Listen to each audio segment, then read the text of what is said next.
who wins our awards? We're about to find out with Jamie Carragher and Gary Neville. Let's start with the Manager of the Year then. And the reveal, Jamie goes with Eddie Howe and Gary goes with Pep Guardiola. Well, we've just seen Newcastle clinch a place in the Champions League, but you picked it before then. Why Eddie?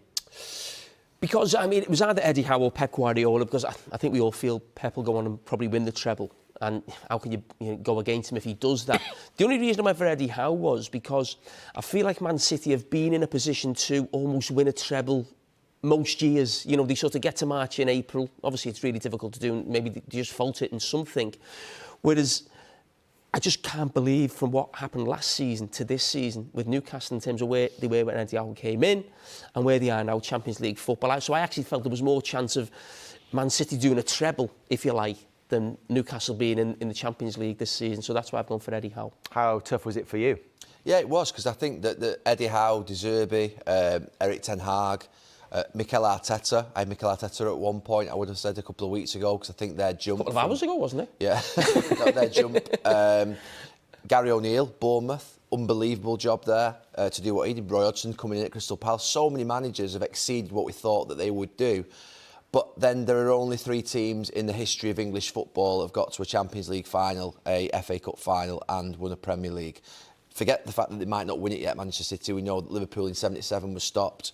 City may go on and win it, probably will go on and win it, but the fact that he's got to those finals of those competitions, I think, just meant that you've got to recognise that, because it's quite a unique event.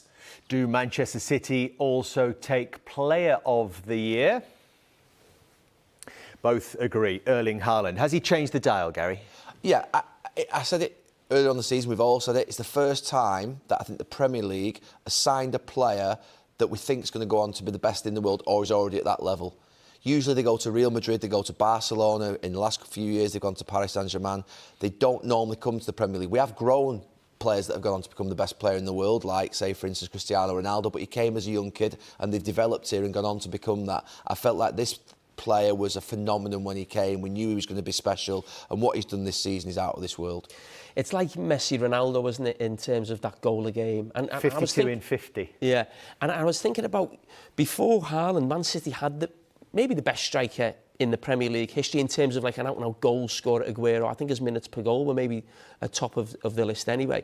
So how does Haaland score that many more goals than Aguero when it's in, you know, it's a similar sort of team, same managers? That just shows he's an absolute freak. He's a special player, and I think these records are going to continue to be broken. He is the Football Writers' Player of the Year. He'll get his award on Thursday. He might well be the PFA Player and Young Player of the Year. We've decided that he's not allowed to win both categories, just to keep it a bit more interesting. Give others a chance as well. So who does get the Young Player vote? Jamie's gone for Bukayo Saka. Gary's gone for Martin Odegaard. So we set up to 24, same as the PFA. Bukayo Saka. I love him. Yeah, I think he's been fantastic. I do think Odegaard has been Arsenal's best player. I mean, I just didn't pick Odegaard. I thought he was too old.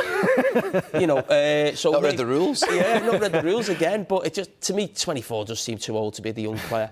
But no, I've gone for Saka. I mean, Odegaard, for me, that's not a young player, 24. We complain about it every year, the PFA rules on young player, because it is still the 24. He's one of Arsenal's older players. I know. I mean, look, for me, I was surprised and shocked at the start of the season when I found out that Odegaard was captain of Arsenal. I was like, where's that come from?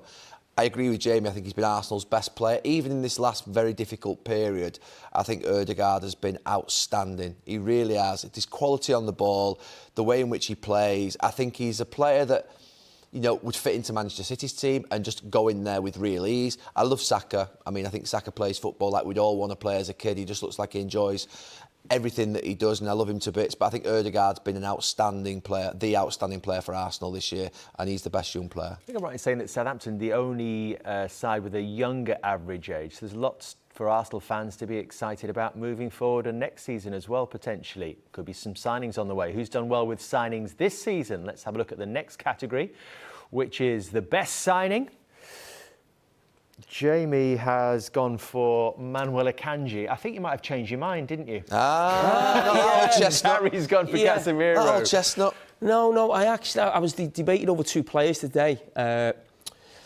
Obviously we couldn't pick Haaland because we picked him for the best player. So we went for I went for Akanji or Morgan Gibbs White. Actually at the last minute I wasn't quite sure. So It looks like I'm going to Akanji. Can I do a live change? Let's do a live change. I'll do a live change. Listen, I think Akanji's been brilliant because he wasn't a massive amount of money. I thought he'd just be a squad player. He's made himself a mainstay. He's played right back, centre back and left back. But I think the fact he's playing for Man City, and then the other player I was thinking about was Morgan Gibbs-White, who is, I wouldn't say single-handedly kept Nottingham Forest in the league, but every time I watch him, Big price tag, was he justified? A big price tag, so a lot of eyes on him, and I think he's justified that. And I think he must be really close to the England squad. I really do believe he should be in the next England squad. I'm going to go for Morgan Gibbs-White then. That gets announced this week. Might well find himself in there. Casemiro.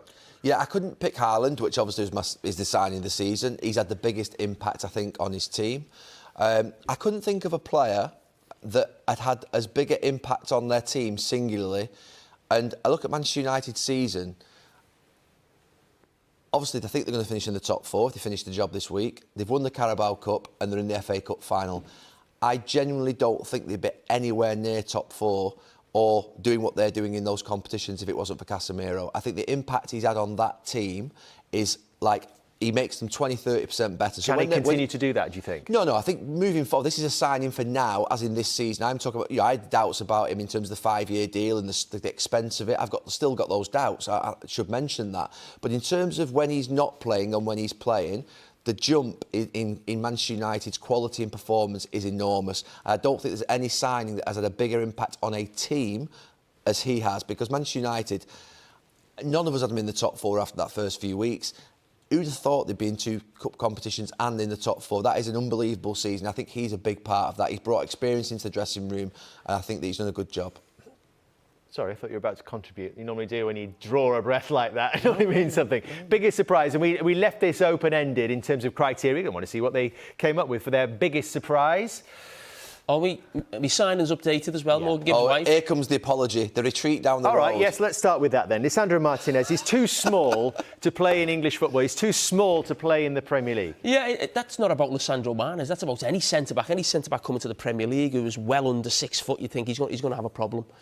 But he hasn't, and every player has weaknesses, whatever that may be, whether it's physically, technically.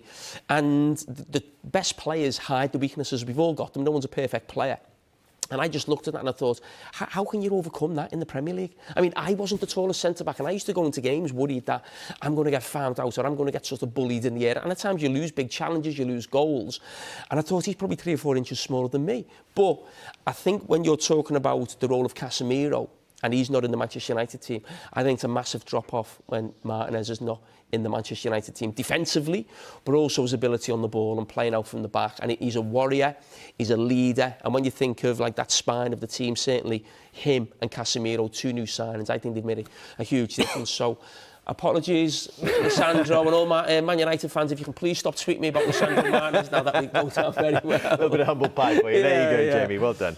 As I said, we left it open, and Gary went for Everton's big win, which I suppose is still the result which is keeping them out of the bottom 3. Yeah, I mean, look, Everton scrambling a 1-0 win, getting a draw, yeah, no problem. Seeing them go to Brighton and absolutely rip them to shreds, shocked the living daylights out of them. I didn't think they were capable of a performance like that. I don't know where it came from. Obviously, Brighton had just beaten Manchester United. And that victory is more than likely, according to sort of the Opta predictor, going to keep them in the league. So for me, that was the biggest shock of the season. They were in big trouble, Everton. But you also had Gary O'Neill among your candidates for Manager of the Year, and who knows what Bournemouth can produce on the final day. Favourite game then? Jamie, kick us off on this. I wonder what... Oh, yeah. What was it about Liverpool beating Manchester United 7-0 that you enjoyed? You know what? I don't even think it was the game. I think it was the selfie I took in the commentary box, me and him. But listen, it's been a poor season for Liverpool, you can't deny that. But that game will still be getting talked about in 10, 20 years' time. There's no doubt about it. I mean, to beat your rival 7-0, I mean, it's laughable, isn't it? I mean, 7-0, I mean, what is going on? And they didn't even play that well. I think Graham Souness is still chuckling about it. That was one of his favourite days, I think, as a pundit. What was yours then, Gary? Let's have a look. Yeah, I couldn't get past the fact... World Cup final. We've had a very unique season, haven't we, where the World Cup final's been sandwiched in between, obviously, the Premier League halves. And the World Cup final was just... look, it was absolutely spectacular. Probably the greatest game of football that I've ever seen live that I've not played in. You know, you say, what's the greatest game you've ever seen? It was absolutely unbelievable, that game. Argentina, France. You remember it, do you? Yeah.